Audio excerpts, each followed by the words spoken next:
Okay, good morning everyone. So we have finished the last class uh, with this, that why Mendel's work remained unrecognized for so many years, and who were the scientists who rediscovered Mendel's result. Okay, so our next topic is chromosomal theory of inheritance. Now, what is the meaning of this theory is, obviously if this is a theory, that means it is having certain postulates, कुछ statements होंगे इसमें, and theory है किसके बारे में, inheritance के बारे में, and inheritance of what, chromosome. Okay, so this is a theory that was given by two scientists. One is Walter Sutton and the second one was Theodore Boveri in year 1902. So if you are writing that chromosomal theory of inheritance was given by Sutton and Boveri in 1902, it's enough.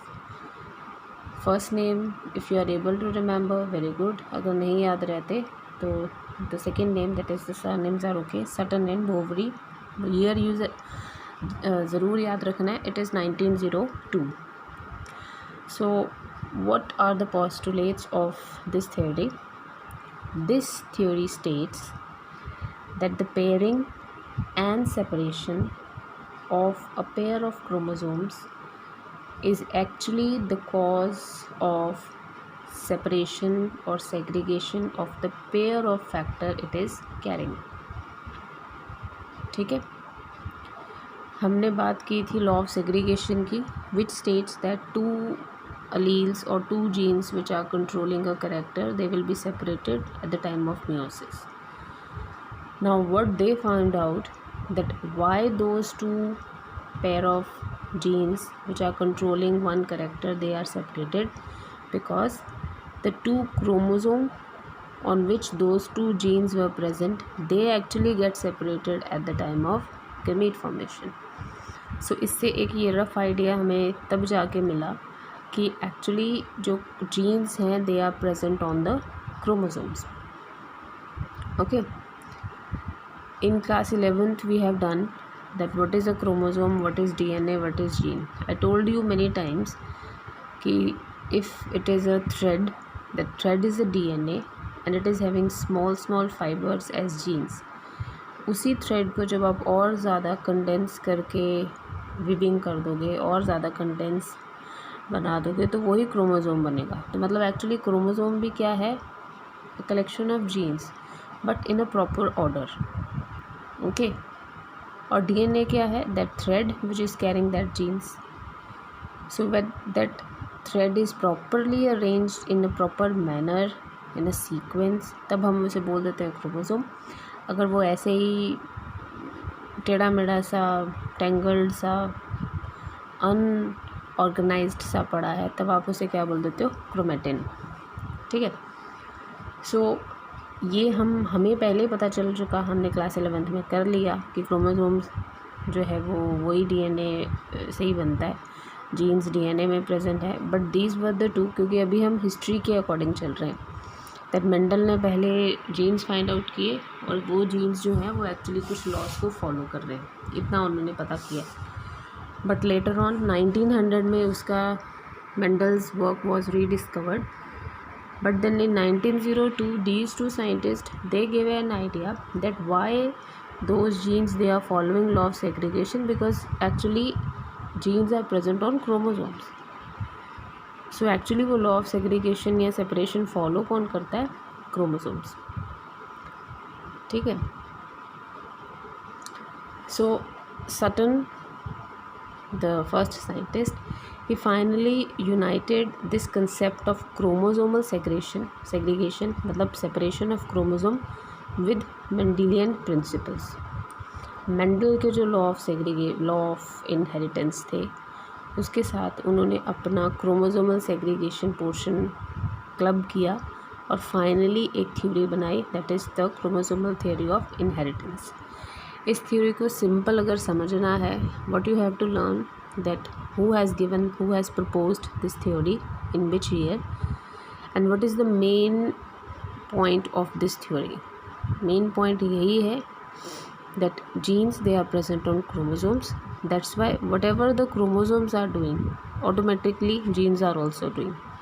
ठीक है.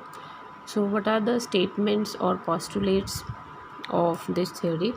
Some of the important statements. First, chromosomes are vehicles of heredity. ठीक है. And they are transmitted from parents to offspring. They are immortal.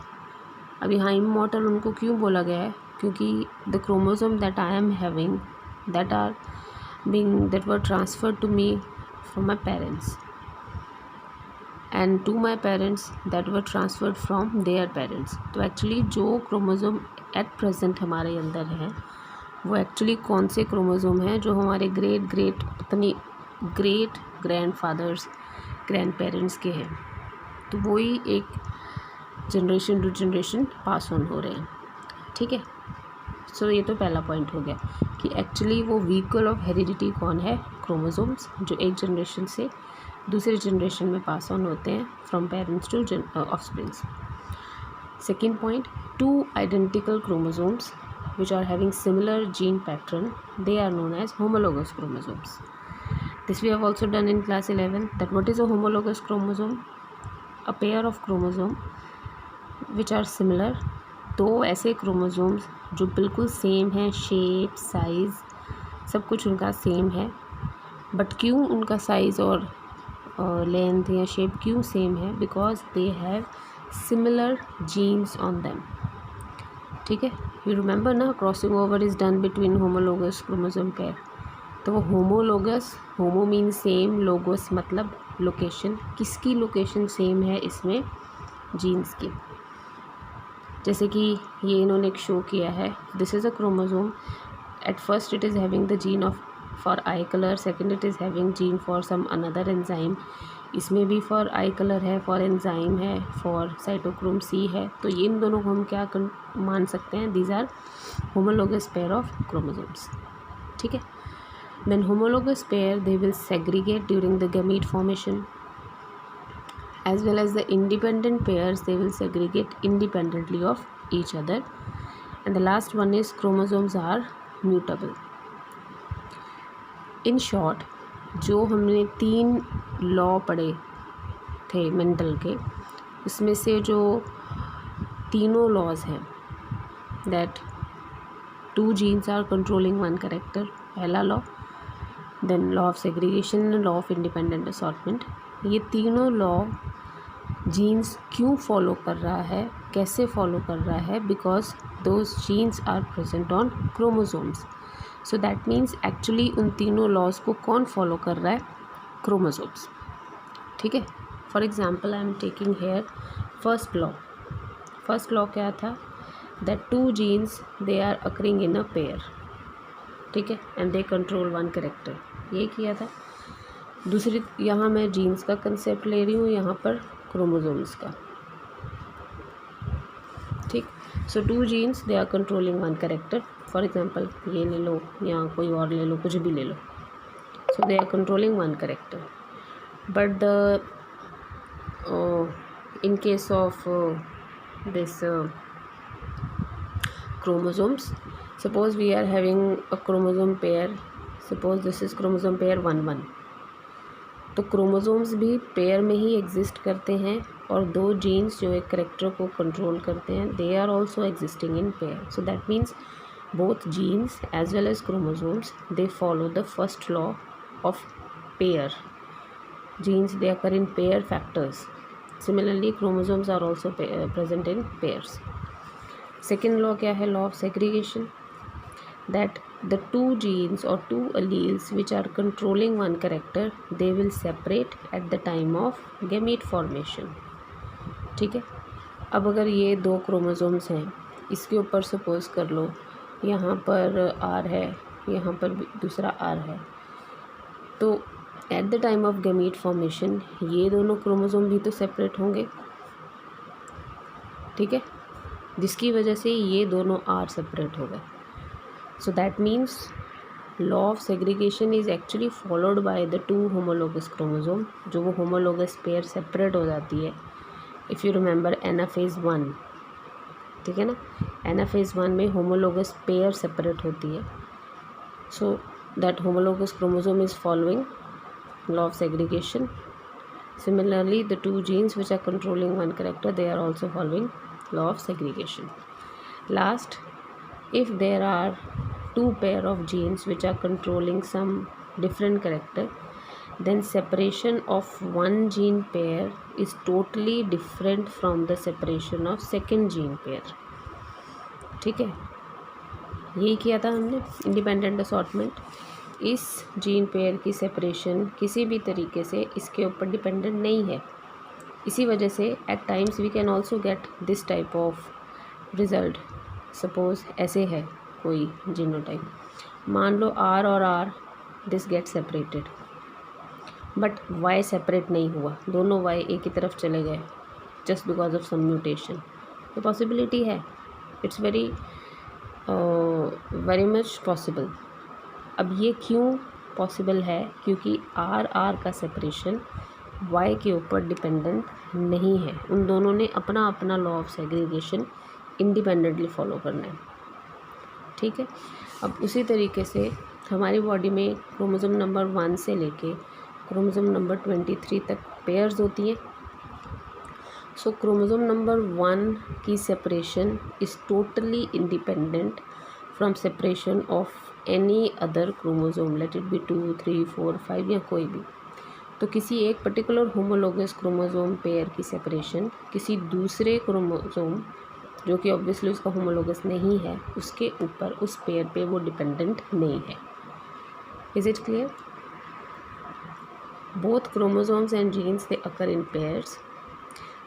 Gene controlling one character separate at time of gamete formation by law of segregation. Similarly, homologous pair also get separated at the time of gamete formation.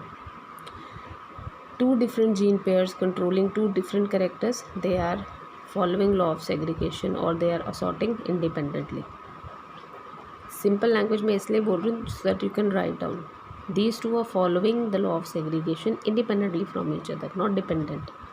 Similarly, whatever is the number of chromosome in an organism, suppose मैंने human का example लिया है, तो किसी एक particular homologous pair की law of segregation follow करने की जो कैपेसिटी है या उसकी एबिलिटी है वो दूसरे से टोटली इंडिपेंडेंट है.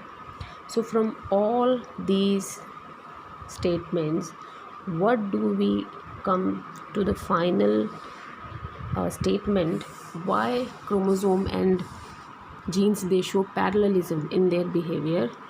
Because genes are present on chromosomes, that's why they show similar behaviors. Okay, now how you are going to attempt this topic in your notebook? First of all, what is chromosomal theory of inheritance? Who gave it? In which year? ठीक है, what are the important statements? So important statements हैं ये. इसको आप इस तरीके से भी लिख सकते हो that this chromosomal theory of inheritance is showing actually parallelism in the behaviour of genes and chromosome. ठीक है, अगर ये आपको लिखने में या इसमें कन्फ्यूजन हो रहा हो तो just right important statements of chromosomal theory means parallelism in terms of behavior between genes and chromosomes. Why? Because genes are present on chromosomes, so that's why both genes as well as chromosomes, they follow all the three laws of inheritance. And then you can mention like this, that both they occur in pairs. Fine, both of them, they get separated at the time of gamete formation, and separation of one pair is totally independent from second. ठीक है, I hope chromosomal theory of inheritance is clear. इस theory का and point क्या है? हमें 2-3 चीज़ें पता लग गई कि क्रोमोसोम जीन्स के जो बिहेवियर हैं दोनों सेम हैं. उसकी एक और इकलौती वजह क्या है? Genes, they are present on chromosomes. Clear? Okay, so for example here segregation of homologous chromosome, ये एक्सप्लेन किया हुआ है कि कैसे क्रोमोसोम्स लॉ ऑफ सेग्रीगेशन को फॉलो करते हैं. सी ये देखो, दिस इज़ G1 फेस, ये बुक वाला डायग्राम है। G1 फेस, G1 के बाद G2 आता है और बीच में एक S फेज आता है जिसमें डुप्लीकेशन होता है, रिप्लिकेशन। ठीक है, so this is chromosome 1 yellow colour का, सेकंड है ऑरेंज, ये रेड है और ये ग्रीन, ये 4 क्रोमोसोम दिखाए हैं। ठीक है, आफ्टर G1 S